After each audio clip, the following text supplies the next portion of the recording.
40-50 साल पहले, यानी 1970 का जो दौर था, 1980 का जो दौर था, हमारे गांव में एक लाइन कहते थे कि अरे छोड़ा, बुझते हैं ना आप लोग? हाँ, लड़का को छोड़ा बोला जाता है कि अरे बबुआ दुए टचिए तो टका कमाए सकल है। टका माने पैसा कमाना। आखिर हम लोग इतना जो भी कर रहे हैं पैसा कमाना है भाई, अपना जीवन थोड़ा बेहतर बनाना है, अपनी लाइफ को अच्छा लेके चलना है। तो हमारे गांव देहात में एक लाइन कहा जाता था कि अरे छोवा दुए टचिए तो टका कमाए सकल है, एक बार टणिया दौड़ के न तो मटिया कोड़ के। हम लोग नहीं सुने हैं? टणिया दौड़ के नहीं तो मटिया कोड़ के। तो भाई इसका मतलब क्या है समझा देते हैं कि टणिया दौड़ के मतलब क्या है और मटिया कोड़ के मतलब क्या है।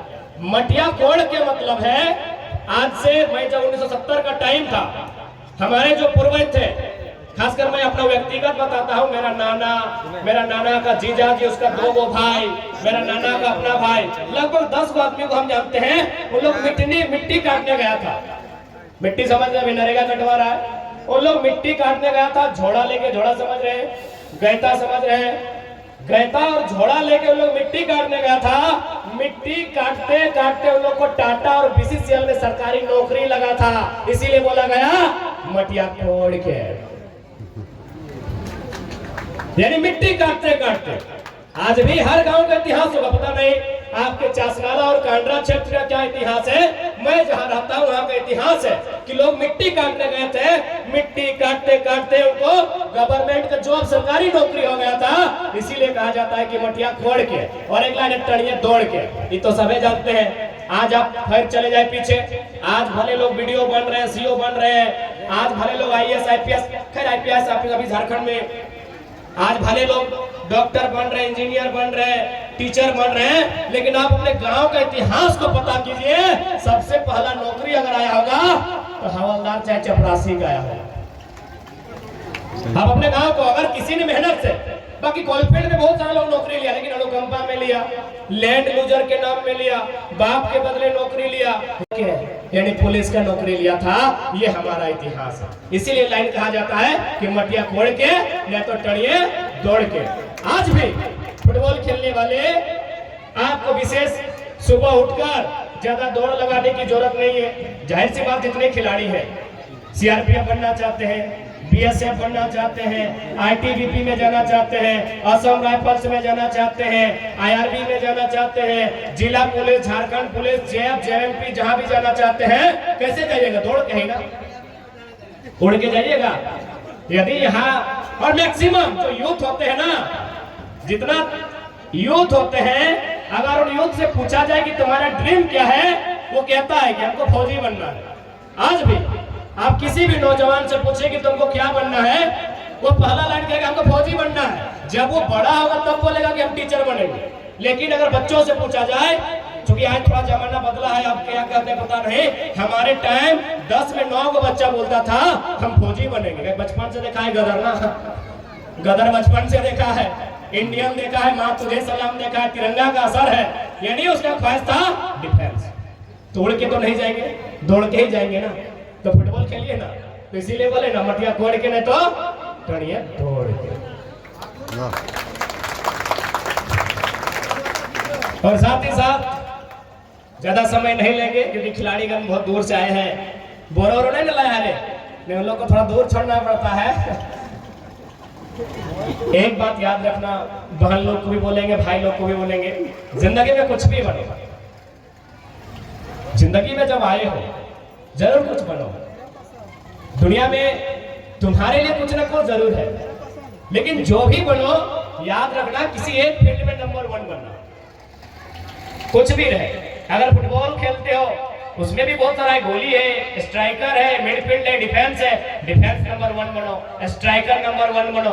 किसी भी एक फील्ड में खुद को नंबर 1 बनाओ, क्योंकि नंबर 2 को लोग याद नहीं करते हैं। फॉर एग्जाम्पल, भारत देश के पहले प्रधानमंत्री कौन थे? पंडित जवाहरलाल नेहरू। भारत देश के पहले राष्ट्रपति कौन थे? डॉक्टर राजेंद्र प्रसाद। भारत देश के पहले उप प्रधानमंत्री अथवा गृह मंत्री कौन थे? सरदार वल्लभ भाई पटेल। भारत देश के पहले कानून मंत्री कौन थे? डॉक्टर भीमराव अंबेडकर। अंतरिक्ष में सबसे पहले कौन गया था? अंतरिक्ष, स्पेस, यूरी गगरिन ना। राकेश शर्मा तो इंडियन थे। यूरी गगरिन एक बार चेक कर लीजिए, अंतरिक्ष में सबसे पहले जाने वाले यूरी गगरिन, चंद्रमा में जाने वाले नील आर्मस्ट्रांग। ठीक है। हिमालय की सबसे ऊंची चोटी पर सबसे पहले एडमंड हिलेरी। ठीक है। हाँ, 10 से 7 में गए थे, पिक्चर ले रहे थे, पहला कदम हिलेरी का, हिलेरी को पहला गिनेंगे। आप झारखंड की बात करते हैं, झारखंड के पहले मुख्यमंत्री बाबूलाल मरांडी, पहले राज्यपाल प्रभात कुमार। अब चलिए रिपीट करते हैं, दूसरे राज्यपाल, झारखंड के दूसरे मुख्यमंत्री, चंद्रमा में जाने वाला दूसरा, अंतरिक्ष में जाने वाला दूसरा, पहाड़ की ऊंची चोटी पर जाने वाला दूसरा, भारत का दूसरा कानून मंत्री, भारत का दूसरा गृह मंत्री, भारत का दूसरा प्रेसिडेंट, भारत का दूसरा प्राइम मिनिस्टर। क्या देखा? जब हम पहला का नाम गिना रहे थे, बकायदा सब बोल रहे थे, बाबूलाल मरांडी, प्रभात कुमार, डॉक्टर अंबेडकर, तो डॉक्टर राजेंद्र प्रसाद, सरदार वल्लभ भाई पटेल। जैसे ही दूसरा का नाम लिए सब खामोश है। दूसरा को कोई याद नहीं करता है, भैया याद रख लेना, दूसरा को कोई याद नहीं करता है। सेकेंड नंबर को कोई याद नहीं करता है। बताइए, वो भी तो, अरे वो भी तो राज्य का दूसरा राज्यपाल है भाई, जिम्मेवार पद पर है, लेकिन आप याद ही नहीं करते। इसीलिए याद रखिएगा, जिंदगी में जो भी बनना, जो भी करना, जब जिंदगी में आए हो दुनिया में, ऐसे मत चले जाना। बाकी जाना तो एक दिन सबको है, ऐसे मत चले जाना, कुछ करके जाना, और किसी एक क्षेत्र में खुद को अव्वल बना के जाना, खुद को नंबर 1 बना के जाना। बकायदा मैं तो ये भी कहता हूँ कि यदि कभी गुंडा भी बनना पड़े ना, तो ऐसा गुंडा मत बनना कि गांव में एक छोटा केस हो, बड़ा बाबू तुमको ले जाए घिसा के। ऐसा गुंडा बनना कि बड़ा बाबू तो छोड़िए, डीसी और एसपी भी पेंट में 1 नंबर करे। नंबर 1 बनो भैया, जो भी बनना है, जो भी बनना है, नंबर 1 बनो। अरे गुंडा बन जाना मतलब गलत मत लो। गुंडा बन के किसी नारी की आबरू का अपमान मत करना, गुंडा बनके किसी किसान के खेत को मत छीन लेना, गुंडा बनके किसी मजदूर की पगार को मत छीन लेना। यदि किसी के साथ अन्याय हो, वहां उसका सामना करना, और उस स्थिति में अगर गुंडा बनना पड़े तो बन जाना। वैसे भी जमीनें हमारी, माफिया कहाँ के गिन लीजिए, सबसे ज्यादा झरिया और बागबारा में माफिया है कोयला के। हमको डर नहीं लगता है, हमको तो बाकायदा लोग सावधान करते हैं कि आप सचेत हो जाओ, नहीं तो शहीद शक्तिनाथ महतो जैसा तुम्हारा भी कभी भी शूट हो सकता है। हम बोले छोड़ो, हम कोई शरीर नहीं, एक विचार है, और विचारधारा पूरे झारखंड के कोने कोने तक पहुंच गई।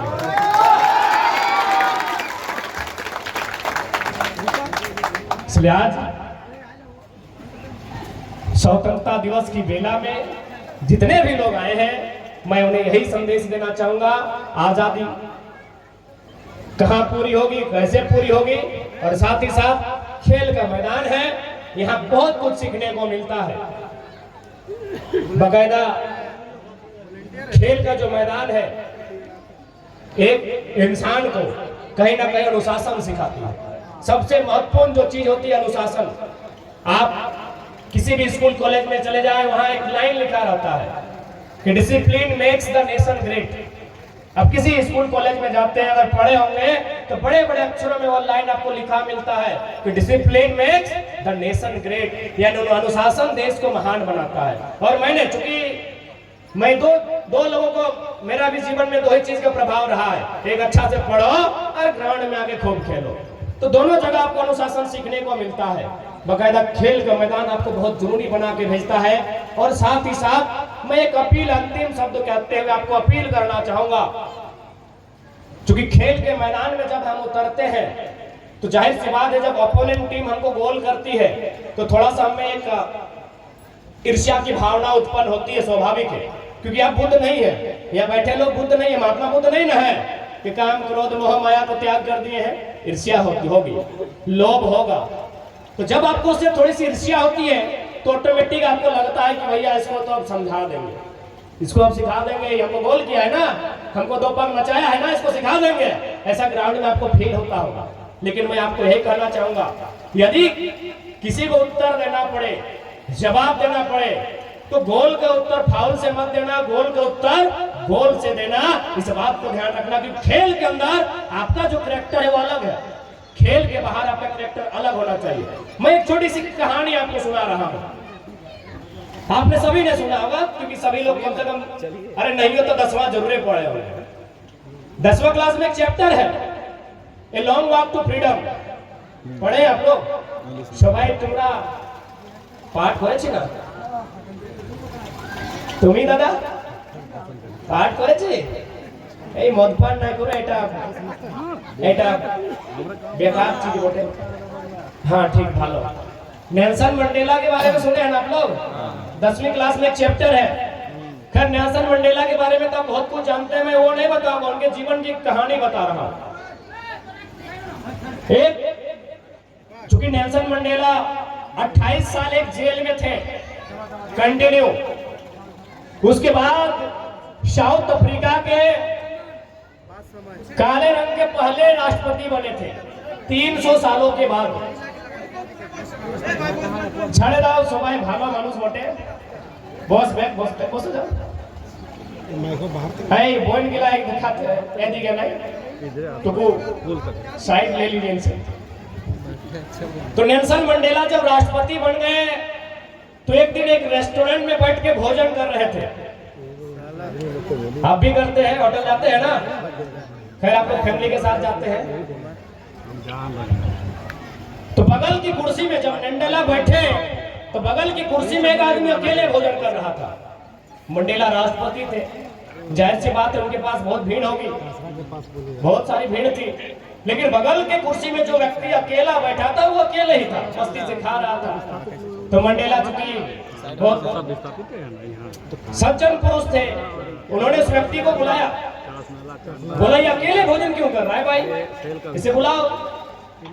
मंडेला ने उसको अपनी कुर्सी में एकदम ठीक सामने बैठाया, सब खाना खाने लगे, जो भी परोसा गया, दाल चावल रोटी तंदूरी बटर चिकन जो भी था उस समय। लेकिन जब व्यक्ति अकेला था तो बहुत मजे से खा रहा था। যখন এই মানুষটা একলা ছিলাম এই ভালো করে খেতে ছিল, কিন্তু जब मंडेला की कुर्सी में बैठा थर थर थर थर थर कांपने लगा। यार Mandela president of south Africa, उसके सामने तो डरना नहीं चाहिए था कि मंडेला के सामने कांपने लगा। वो अकेले, उसको अगर डर होना चाहिए तो अकेले कि भाई हम अकेले हैं, कोई मार ना दे, कोई छीन ना ले, हम तो प्रेसिडेंट के सामने हैं, चारों तरफ पुलिस का पहरा है, लेकिन वो कांपने लगा। भोजन किया, वो चला गया। उसके जाने के बाद मंडेला के जो सहयोगी थे उन्होंने पूछा कि सर अकेला था तो मजे में खा रहा था, आपके सामने आया तो कांपने लगा, क्यों? बोला सुनो, मैं जिस जेल में कैदी था, मैं जिस जेल में कैदी था ये बंदा वहां का जेलर था। गांधी भी जेल में रहे हैं ना भाई, भगत सिंह भी रहे हैं ना, पंडित नेहरू भी रहे हैं ना, तो जो लोग भारत को आजाद कराए वो जेल में रहे हैं। तो खैर वो आजादी का नहीं, वो नस्ल भेद का मामला था। तो बकायदा मंडेला ने क्या कहा कि मैं उस जेल में कैदी था जहां वो जेलर था, हमको खूब पीटता था, लात से, जूता से, हंटर से, और जब मेरे जिस्म पर जख्म आते थे, जब मेरे बदन पर कोई घाव आता था, ये इतना क्रूर था जेलर कि नमक डालता था या तो कभी मेरे जख्मों पर पेशाब कर देता था।